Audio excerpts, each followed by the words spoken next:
Pemirsa, para pelaku kejahatan di ibu kota semakin nekat. Ya, tak hanya malam hari, para pelaku pencurian motor kini juga beraksi pada pagi hari. Seperti di Kemayoran, di mana maling motor beraksi di mes karyawan toko interior.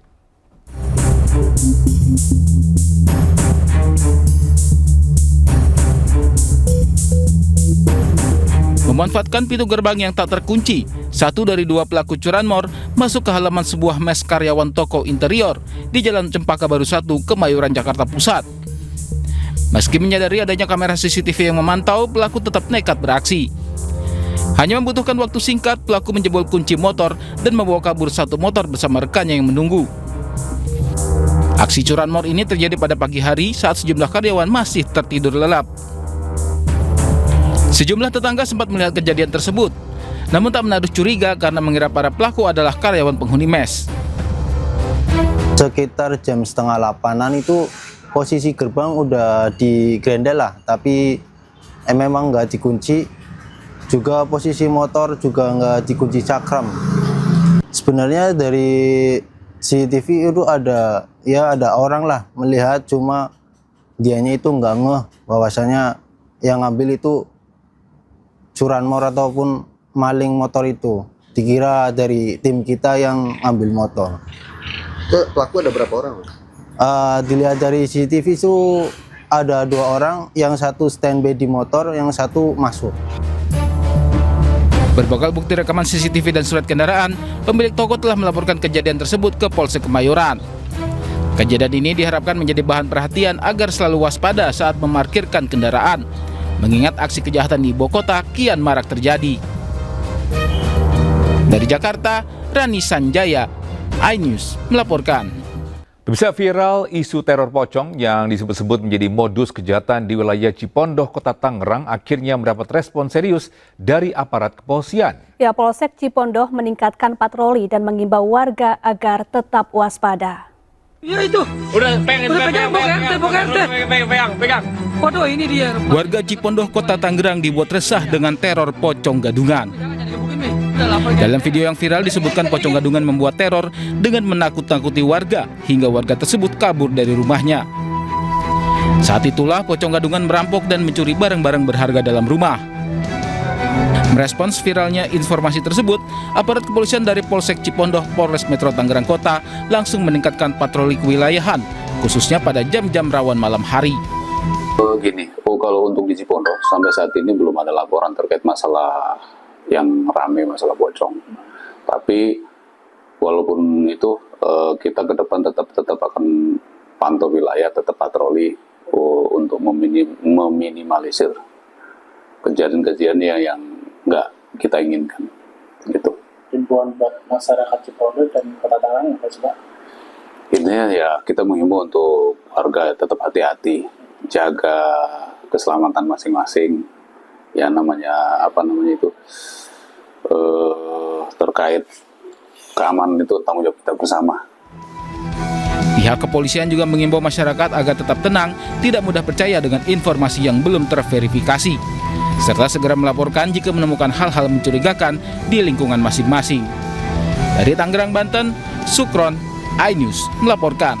Pemirsa, sebuah ruang kelas di SMA N7 Mataram ambruk saat jam sekolah berlangsung. Ya, tidak ada korban jiwa dalam insiden ini karena sebagian besar siswa sedang melaksanakan sholat zuhur berjamaah. Astagfirullahaladzim, Jo, ngapain kamu lasing, Jo? Allahu Akbar. Ruang kelas di SMA N7 Mataram ambruk. Sejumlah siswa bahkan sempat tertimpa reruntuhan bangunan sekolah.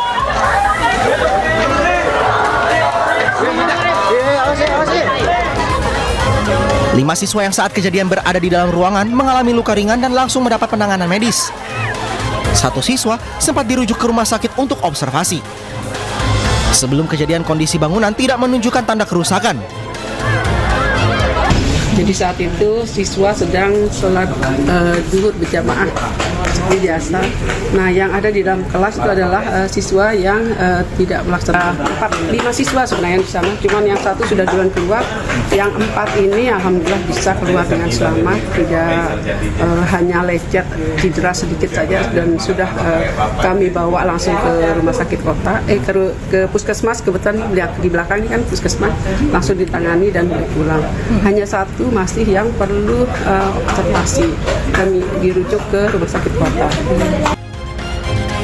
Pihak sekolah kini menutup sementara 3 ruangan yang berada dalam satu struktur bangunan dan akan melakukan pemeriksaan menyeluruh untuk memastikan keamanan bangunan sekolah. Dari Mataram, Nusa Tenggara Barat, Rian Fujiawan, iNews melaporkan. Mahasiswa Universitas Pembangunan Nasional Veteran Yogyakarta menggelar unjuk rasa besar-besaran. Ya, mereka mendesak kasus dugaan kekerasan seksual yang dilakukan dosen diusut tuntas.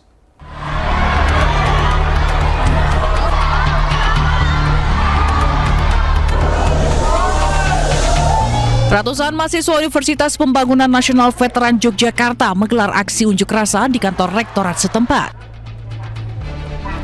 Mahasiswa memadati gedung berlantai 3 tersebut dengan membawa berbagai poster dan spanduk mendesak kasus kekerasan seksual yang dilakukan dosen segera diusut tuntas. Ketua Badan Eksekutif Mahasiswa, Keluarga Mahasiswa UPN Veteran Yogyakarta mengatakan aksi mahasiswa merupakan akumulasi kemarahan atas belum tuntasnya kasus tersebut. Mahasiswa menuntut rektorat selesaikan kasus dalam waktu 3 hari dan menuntut pelaku dinonaktifkan. Peristiwa dugaan kekerasan seksual terjadi sejak 2013 silam dan terjadi di beberapa fakultas dan diduga melibatkan 8 dosen. Sejumlah pihak telah diperiksa termasuk oknum dosen selaku terlapor hingga sejumlah mahasiswi. Sebenarnya kami ada 7 poin. Yang pertama itu untuk terkait dengan kekerasan seksual, penanganan kekerasan seksual yang ada di lingkungan kampus. Itu komitmen dari kampus untuk menyelesaikannya dan menonaktifkan sementara beberapa pelaku yang sudah kami masukkan ke laporan Satgas, namun hingga saat ini belum ada penyelesaiannya. Jadi kami menuntut komitmen serta transparansi dari penanganan kasus, kemudian perlindungan dan hak restitusi dari korban yang paling utama. Secara inti seperti itu, Mas, dalam tempo 3 hari, karena sebenarnya ini sudah berlangsung sangat lama gitu. Harus ada prosedur yang harus kami lalui, artinya kami harus mem-BAP beberapa pihak terkait dengan kasus ini, dan itu memang memerlukan waktu. Dan saya sangat berharap mahasiswa bersedia membantu kami untuk menyelesaikan hal ini. Kenapa? Karena kami tidak bisa sendiri gitu.